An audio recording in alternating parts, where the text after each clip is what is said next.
Well, thank you everyone for attending the webinar today on awareness and guidance on mental health in the workplace. Welcome to our fourth webinar from the team at Standard Candle HR. We appreciate those who have returned for the fourth webinar, and also thank you to our new audience, perhaps joining us for the first time. Our presenter today, Christine, is an established HR professional who has previously worked with Standard Candle assisting clients on performance management, general improvement discussions, fair work processes, and also generalist guidance. Christine has a broad HR knowledge with 12 years experience across a variety of industries and has a passion for unlocking the potential in others, which led her to completing her bachelor degree in counselling and coaching. Christine also has a diploma in business studies and majoring in human resource management. We're excited and privileged to have Christine speak today on mental health in the workplace. She'll briefly go through around processes to put in place, how managers can recognise possible mental illness in staff, building resilience, and also some examples of headings that you might want to include in a mental health policy. So thank you again for your support of these webinars, and I'll now hand over to Christine. Thank you. Well, good morning, everyone. Thanks, Jan. So as we said today, we're here to do a webinar on awareness and guidance on mental health in the workplace. So we'll just go through the agenda in a little bit more detail. So we're going to look at what processes we should put in place, what support mechanisms can businesses implement, how does a manager deal with mental health and recognise the possible signs of mental health in their staff, how do you build resilience in your employees, and what are some things that you can include in your mental health policy.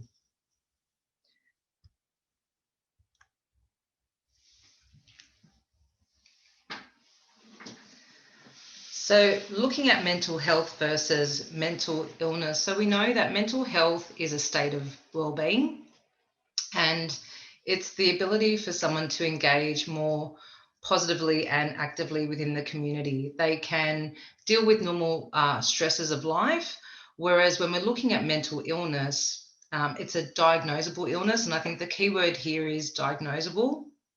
And it's where someone doesn't have the ability to engage in life on a day-to-day basis. They're unable to cope with some of the normal life stresses that might come their way. And what we're seeing in terms of some of the recent statistics is that 1 in 5 Australians have been impacted by a mental health issue, and some of the leading ones are depression and anxiety, and we're sort of seeing that more and more over a 12-month period. So what does that equate to for us in terms of cost for businesses? So again, some of the more recent stats that we're seeing here is that 4.7 billion is costing Australian businesses in absenteeism. We're looking at 1.6 billion in presenteeism, and presenteeism is where someone may be experiencing a mental illness and they're coming to the workplace and they're there's a loss of productivity due to their inability to cope with their day-to-day job. And also 543 million in workers' compensation claims, and this is for work-related mental health issues. So not only does it make good economic sense to really start tuning into addressing mental health within the workplace, organisations have a legal obligation and a duty of care to make sure that their staff have a safe environment in which they can thrive in. So what's contributed to this more? So over the last 12 to 18 months, we know that the pandemic has placed lots of uncertainty and change within the workplace. With those working from home, we've been experiencing more of that isolation, loss of connection. And, there's not been a better time to really now start focusing more and more on looking at putting some more practices in place within your organisation. If you do so happen to have some mental health practices already, then now's a really good opportunity for you to start thinking about readdressing that in the workplace. And one of the ways that we can do that is through revising our processes, our practices, and what are some of the supports available to our staff. And we'll be going through that over the next few slides. So when we're looking at processes that we can put in place, engagement surveys are a great tool to start thinking about. And this isn't something that needs to be costly to the business. You may have a provider that you're currently partnering with for engagement surveys. You can also look at putting this in place through some free tools such as SurveyMonkey. Another option is just to run some focus groups for your staff. So really finding out from them, what is it that they'd like to see in terms of mental health within their organisation? Another option in terms of processes is making sure, and I know this might sound really simple, and I'm sure lots of you are already putting this in place, but having team meetings and one-on-ones with your staff. So whether this is on a day-to-day basis, whether it's fortnightly, monthly, it's entirely up to you in terms of how you feel it's going to best support your business, depending on the size of it. But making sure that you're really building that connection with your staff is going to be really important to start opening up the conversation on mental health within the workplace. And also on our policies and procedures. And so when we're thinking about a good mental health policy, some of the key elements that you want to make sure that you're taking into consideration is having a clear aim and purpose. So what's the reason why you're putting this policy into place? What sort of actions will the organisation be taking in relation to mental health? Who's responsible? So you want to be very clear that everybody has a role to play when implementing good mental health within your organisation. So it's obviously starts at the top from your CEO or your board, again, depending on the size of your business, being clear about what the responsibilities are of your managers within the organisation, but then keeping in mind that all staff have a role and a responsibility and also a duty of care to take care of their own mental health, but also ensure that they're not putting the business or anyone else within the organisation at risk as well.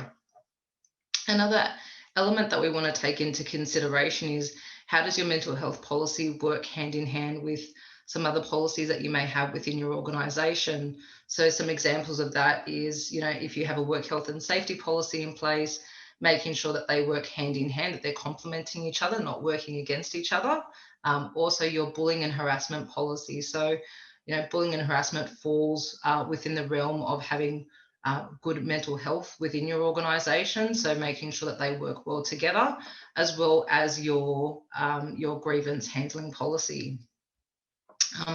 And last but not least, making sure that we've got some clear support and resources in place. And lots of organisations will have access to a lot of these supports that we're going to be looking at today. There's quite a few here. I'm not going to have enough time, unfortunately, to go through all of them, but I am going to touch on a couple that I think might be valuable for your organisation. So looking at support, one practice that you could put in place is an employee assistance program. For those of you that aren't sure what an employee assistance program is, it's a counselling service that you can provide to your staff. They have access to a certain number of sessions where they can get some support and interventions on how they can improve their mental health depending on what they're experiencing at the time. Another service that I think is going to be highly valuable for organisations to start taking a look at is mental health first aid. So I'm sure lots of you or some of you may have first aid officers within your organisation. Usually that's embedded through your work health and safety committee, where they look after some of the more physical issues that can happen in the workplace. Mental health first aid is taking that one step further. So where you would have qualified individuals that can assist and support with building mental health within your organisation. Another great provider for organisations to look at is Beyond Blue. And again, Beyond Blue facilitate lots of free training and have lots of resources available for organisations, in particular where you're looking to implement some strategies on how to address stigma of mental health. I found Beyond Blue to be quite useful, and also the Black Dog Institute. So they're currently working in collaboration with Safe Work New South Wales to facilitate free online training for both managers and employees. So if that's something that you're not aware of, or if you're aware of it and haven't had a chance to check that out, please make sure that you spend some time looking into this service, because I think that it's something that would be absolutely invaluable to get some really great strategies that you can put in place. So then that leads us to, how can we identify potential mental illness within the workplace? If we think about some of these elements in isolation, it would likely not lead you to thinking about having a conversation or observing what you're looking at in terms of your staff in relation to their mental health. However, if we think about behaviour in terms of noticeable changes, so have you noticed that there's been a decline in like their mood? Are they more irritable? Have they started calling in sick? Again, we're looking for patterns of behaviour. We're looking for patterns of lack of attendance. Have they started to become withdrawn? So with lots of us still working from home and being accessible through meetings through Skype or Microsoft Teams, have you noticed that they've started to turn off their camera? Have you noticed that there's been a dip in their performance? If they've been typically contributing quite well, have you noticed a change? And has there been a change in their appearance and, obviously their physical appearance? So, again, we're not looking for one-off situations here. You're looking for patterns of behaviour. You're looking for patterns of change, and you want to ensure that you're making note of what you're observing. So that way, if it does become a pattern, if it is something that you want to address, then you've got something there that you can sit down and have a conversation with your team member. And so how do we deal with potential mental illness? How can you have the conversation with a team member, and recognizing that this may not be an easy topic to broach, but you do want to start the conversation in a manner that's non-judgmental and non-confrontational, and making sure that you're sharing with your team member what you've observed. So it might be, you've observed that over the last month, that they've been calling in sick every couple of days. You may have noticed that, there's been a dip in their performance, that they may have missed a few deadlines in terms of, key tasks that needed to be delivered. And then creating the space and using silence and giving them an opportunity to share with you what's been going on for them. You want to make sure that you're actively listening to them and asking questions, but doing that in such a way where they're not feeling like they're being interrogated. So just asking for clarification, perhaps asking, how long have they been feeling this way for? Is it a one-off situation? Is this something that they've experienced before? So just trying to really gauge as much information as you can. You also want to make sure that you're giving them support and encouraging them to seek out support. They may already be seeing a general health practitioner or a counsellor or a psychologist. They may not. And so then if you do have access to, let's say, an EAP program, or giving them contact details for Beyond Blue, there's lots of other support services, and we will come back to them at the end of the presentation today. But giving them some support and encouragement to seek out support and assistance. And then making sure that you have an opportunity to have a follow-up discussion with them. So, again, it may be that they need a couple of days off just to sort of regroup and get themselves back together. It may be that after having a conversation with you and going and seeking out some support, that they're now in a position to sort of move forward and they have everything that they need to contribute to the workplace positively. There are lots of things that we'll need to understand. It might be perhaps that they need to scale back and look at part-time opportunities. Where can we make some reasonable adjustments to their work? And we use the word reasonable adjustments. So if it does so happen that a team member is experiencing a mental illness and perhaps they need to make some changes, the business needs to be able to reasonably accommodate that, provided that it's not placing any financial or operational risk to the business. So these are just some elements that that you just need to keep in mind as you're working through dealing with any potential mental illness in the workplace. I think the other thing just to keep in mind as well is that you don't need to have these conversations alone or deal with these situations on your own.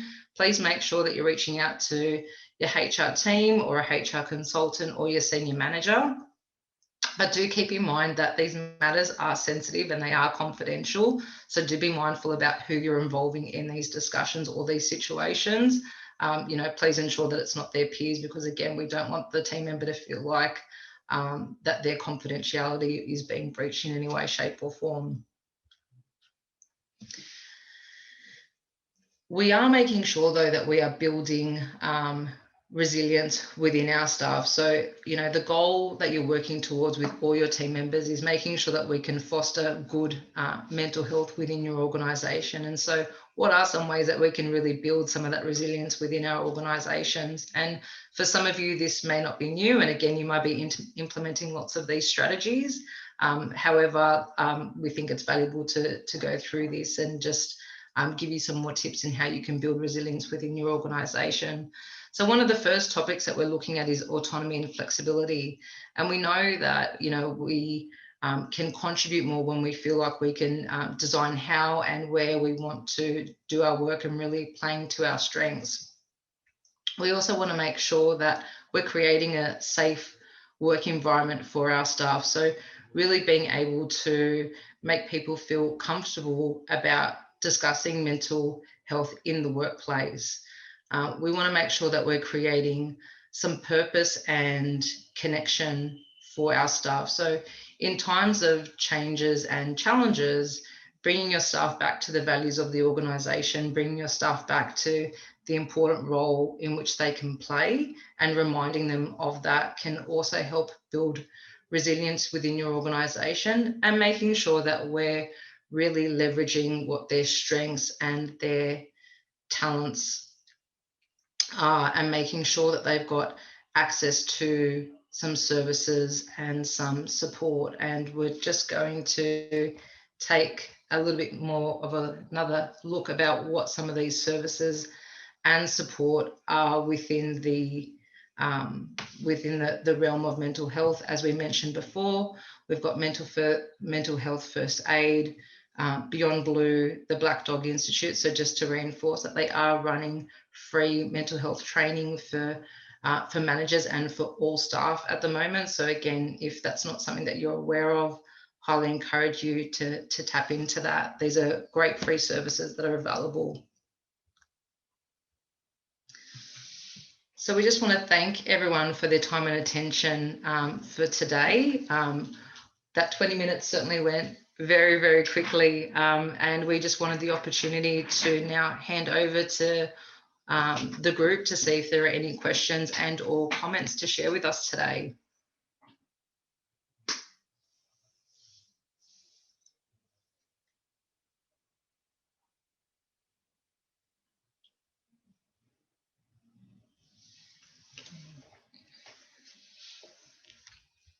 So, Jim, you've got a question.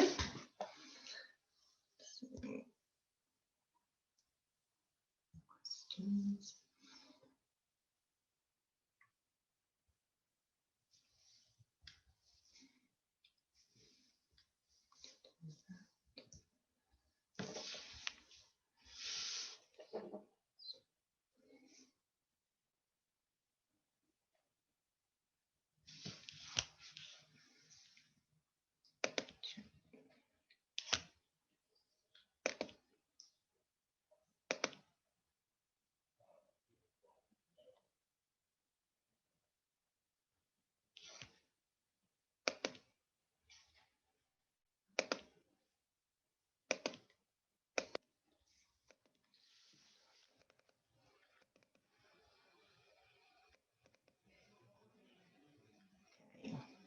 Great. So, question, have you noticed any increase in mental health issues as people are asked to go back to the office? Me? Mm-hmm. Okay, so question from Joe. Have you noticed any increase in mental health issues as people are asked to go back into the office more regularly? Look, at this stage, I think that people are more open to talking about their mental health. So I'm not sure whether that is an increase because of the fact that people are asked to come back into the office, or whether it is a case where perhaps they did experience some mental health in the past, but they just feel more open about talking around now. So there definitely has been an increase with the clients that we're dealing with.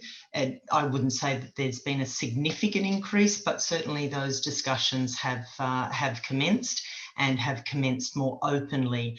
And I think that that is linked back to what Christine was saying with regard to having policies and procedures in place, where the organisation is communicating the fact that, you know, we are open to talking to us about any adjustments and reasonable adjustments that we can make, and making sure that those one-on-ones or regular meetings are occurring to check in on people and making sure that they're okay. So Jim's asking about the statistics. Yeah, so Jim, they've come from Safe Work Australia and the Australian Institute of Health and Welfare. So it's a great question. Thanks for asking that one.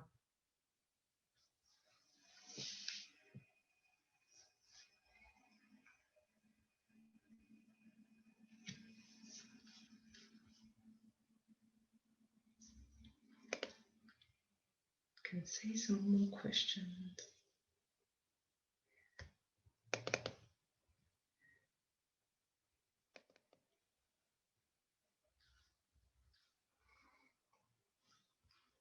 We've got 2 open questions there. We'll just have a look and see if there's any other questions coming through.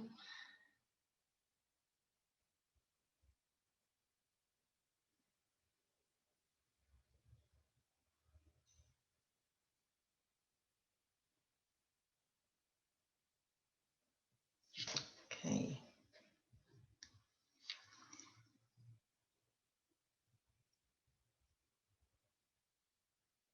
So Nell's asking, as an employee, how do you get support when the business you work for is very small and HR is one part-time person who is not equipped or willing to help? Okay. I think that comes back to, I'll hand over to Christine as well with some more information, but I think, Nell, that also does come down to utilising those free services with Safe Work New South Wales and Black Dog Institute. If you don't have an EAP in the organisation, and appreciating that a lot of small businesses don't have that access to EAP services. Certainly the organisation, we're trying to encourage as many organisations as possible and senior members of companies to, you know, to sort of review where their support is. But I think that some of those free avenues are probably a great place to start. But Christine may know of any more. Yeah, absolutely. No, I think Jen was spot on there. Leveraging those free services would be one place to start. Another option that you can explore is going to your general practitioner. Medicare do facilitate 6 free sessions where you can get some support from a counsellor. So that might be another avenue for you to potentially explore. So there are lots of options out there. You know, do check out some of those free services and support. So looking at Beyond Blue, also checking out the Black Dog Institute, and then having a chat with your general health practitioner would be a good place to start. Great question. Thank you. Okay, so Sal, not sure if you have been covered, but what about the employee who is reluctant to come back to work? How is this managed? Sorry. So look, that's a great question, Sal. a lot of these types of situations are always managed on a case-by-case basis. So I know that it does depend on, what's going on for the employee. Is it that they just don't want to come back to the workplace? Is it because they're experiencing some mental health issues? So without having some more information, we can only give you a little bit more, I guess, generalized advice. But if you'd like to stay online and perhaps we can have a bit more of a chat afterwards, I think that might be more valuable for you. And also, as another thing, with regard to coming back to work, I have attended a couple of webinars myself and listening to the legal point of view. If your business or if the organisation has taken every step that they can to ensure that you have a safe workplace, whether that be a safe workplace just generally under work health and safety or in these times of the pandemic, then it isn't actually up to the employee to make that decision. It is up to the organisation to give them a reasonable directive to return to work, unless they have any health complications where they can provide a certificate perhaps that advises that it would be a risk to their health and safety if they were to return to the workplace. But again, it is, if the organisation has done everything in their means to protect everyone and followed the COVID return checklists, then it is the business has the opportunity to talk to that employee and really sort of have an open communication with them and direct them to come back into the office if it is something that is required.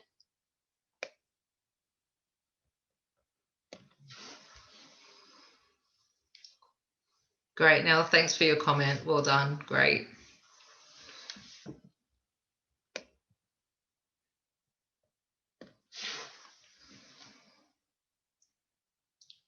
So just a comment from Jim, always found having these discussions require a very sensitive approach. They are very confronting to people, particularly as you say, Jim, when they're under stress. Referrals can be misunderstood, curious to see other people's experiences. Yes.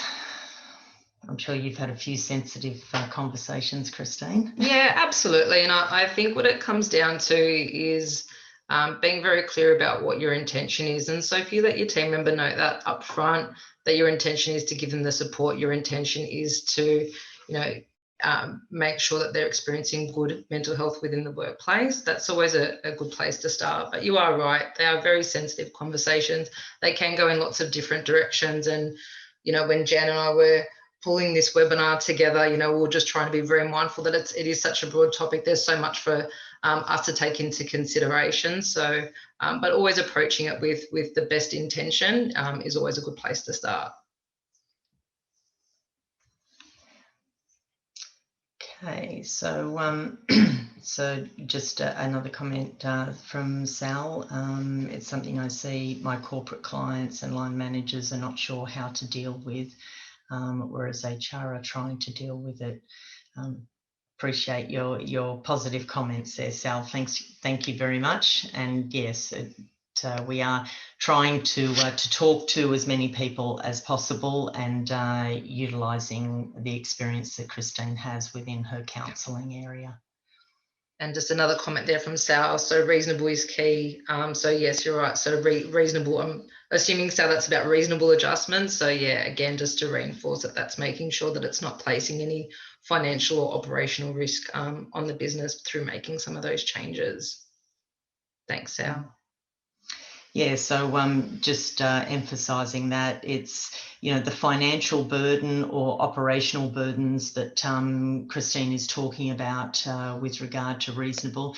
It can't be a burden onto, say, co-workers, team members, the business itself. having to perhaps change systems, which could be costly, platforms, and allowing additional forms of communication, which is going to be could be a financial burden or an operational burden to the organisation. So that is really, looking at that quite carefully, and the business does have the option to decline maybe some or all of those adjustments, and then revisit that and see what other alternatives that may be available to them.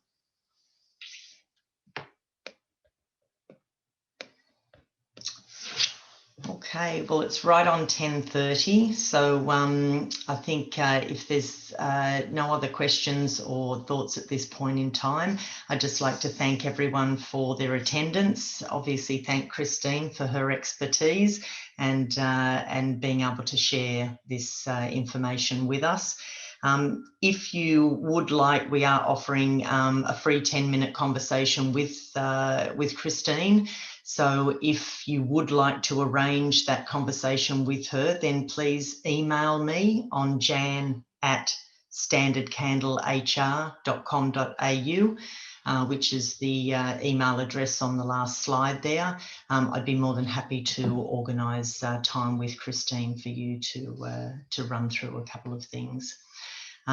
Otherwise, obviously, if there is something that is more pressing or more detailed that you would like to talk to Christine about, or myself, then certainly we'd be able to assist you there and organise some cost-effective rates for you under the Standard Candle HR banner. Okay, so thank you very much, everyone. Really appreciate your attendance and your ongoing support. Thanks so much, everyone. Have a great day. Bye-bye. Bye.